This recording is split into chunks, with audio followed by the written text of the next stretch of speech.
Welcome to Gods and Heroes of Ancient Greece.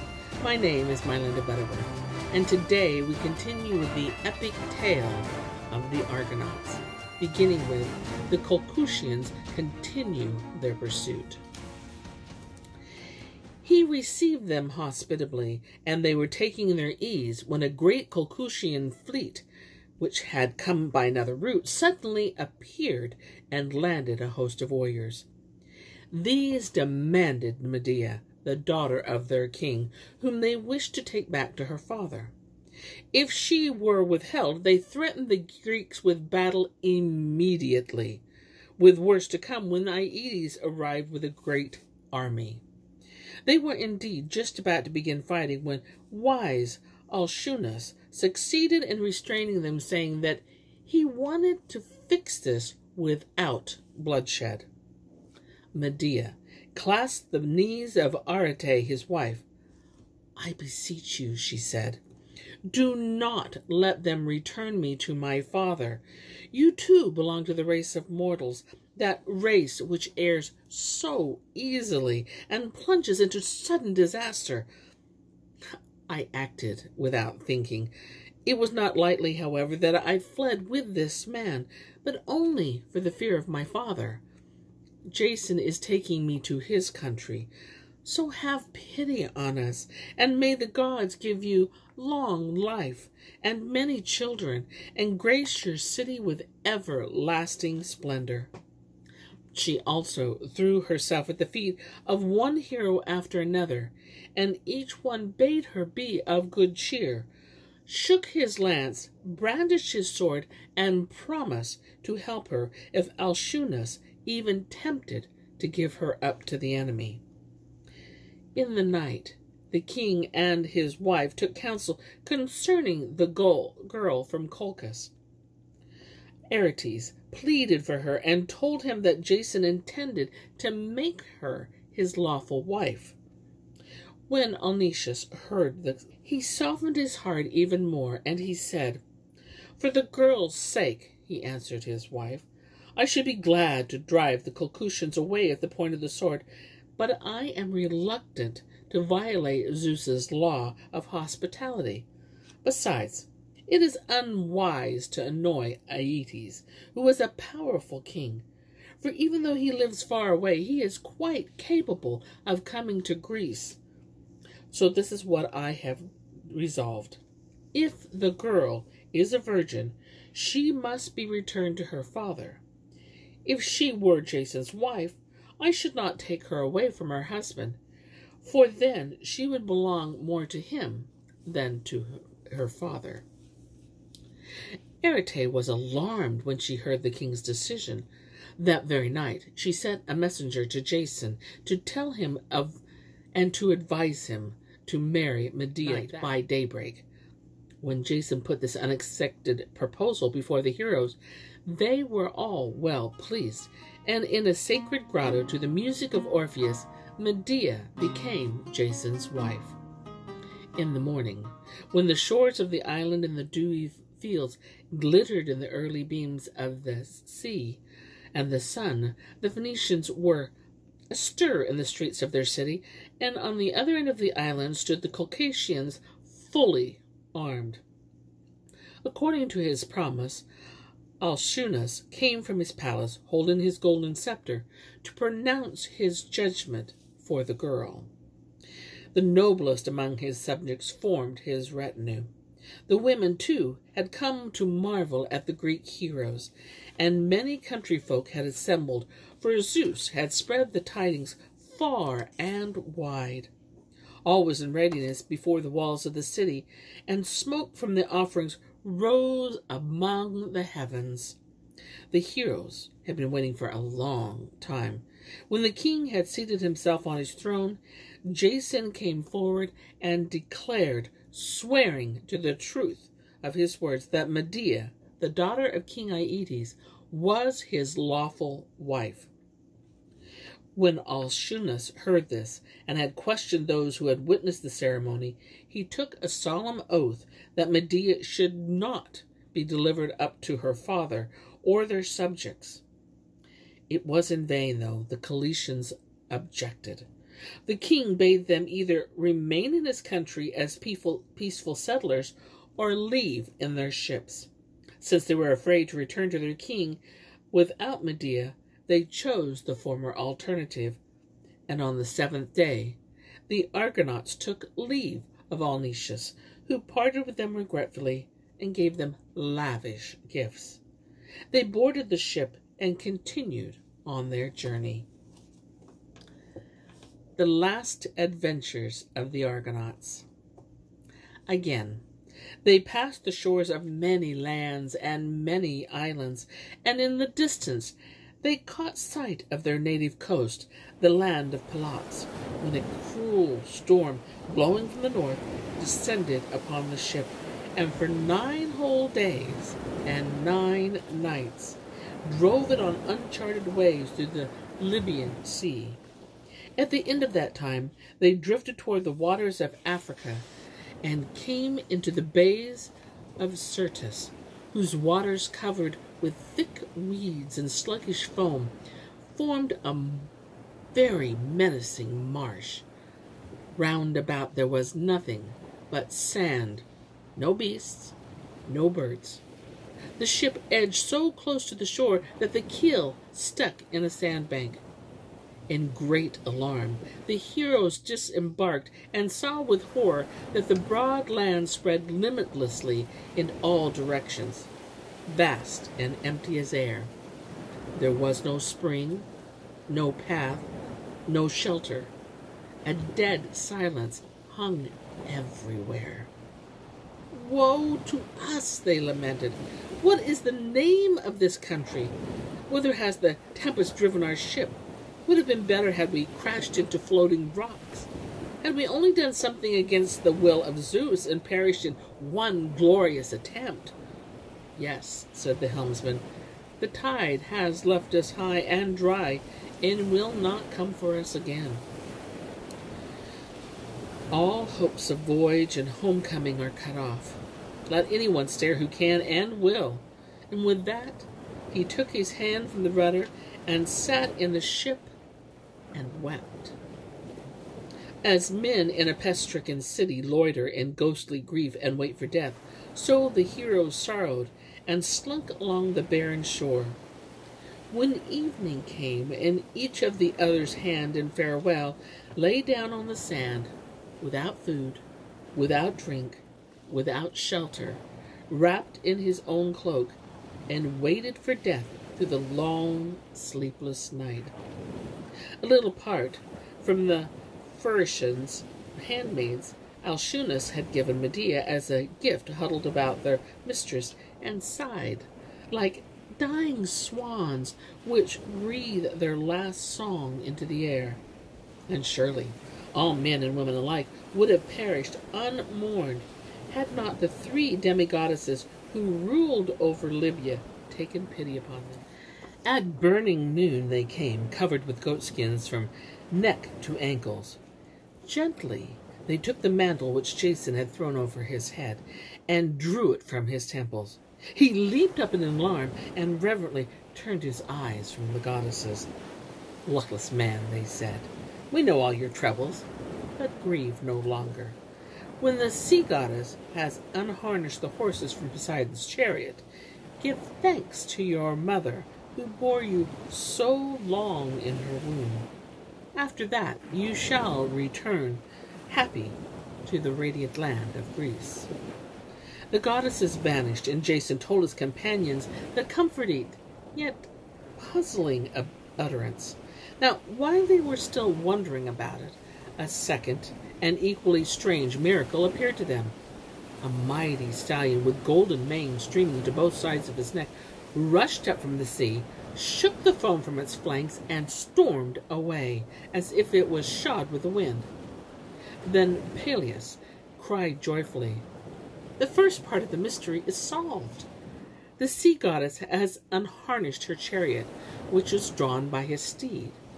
And the mother who carried us so long in her womb, that is our ship. We are to give her thanks which are her due. Let us lift the Argo and bear her on our shoulders over the sand in the tracks of the sea stallion. For he will not disappear in the earth, but show us the way to some launching site." No sooner was it said than it was done. The heroes took the ship upon their shoulders and groaned under her weight for 12 days and nights.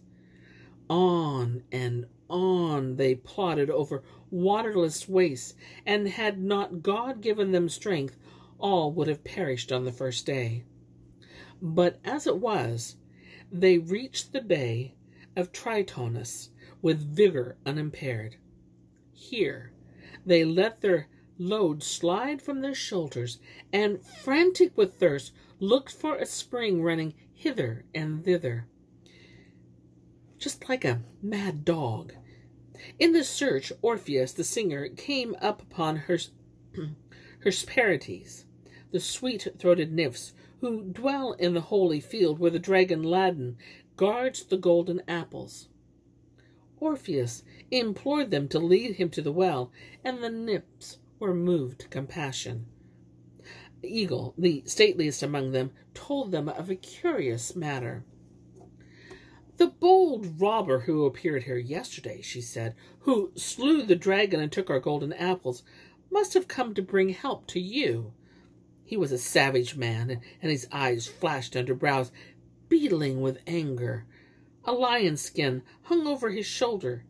In his hands he carried a club of olive wood, and the arrows with which to kill the monster. He too was thirsty after walking through these wastes. When he failed to find water, he kicked the rock with his heel, and the stone gushed water as through a magic touch. The mighty man flung himself to the ground, cupped his mouth against the rock, and drank to his heart's content until, like a bull whose thirst is stilled, he lay down on the earth." So spake Eagle, and pointed out to them a spring spurting from the rock. The heroes crowded about it, and when they had quenched their thirst, they grew merry again. "Truly," said one, cooling his hard lips with one last draught, "even though he is not with us, Heracles saved the life of his comrades. If only we could meet him somewhere on our further journey." And at that point they set out to look for him, some here, some there. When they assembled again, no one had seen him saved sharp-eyed Linicus, who claimed to have glimpsed him from afar, but only like a farmer who thinks he's caught sight of the new moon behind driving clouds, and he assured the rest that it would be impossible for them to catch up to him. Unfortunate accidents killed 2 of the Argonauts. After their comrades had given them fitting burial, they again boarded the ship. For a long time they tried to leave the bay for the open sea, but the wind was against them, and the Argo crossed and recrossed the harbor like a serpent which vainly seeks to leave its hiding place, and darts its head thither and hither, and glassy eyes and hissing tongue. At the advice of Orpheus, they went ashore and dedicated to the gods of that place the largest tripod they had in the ship.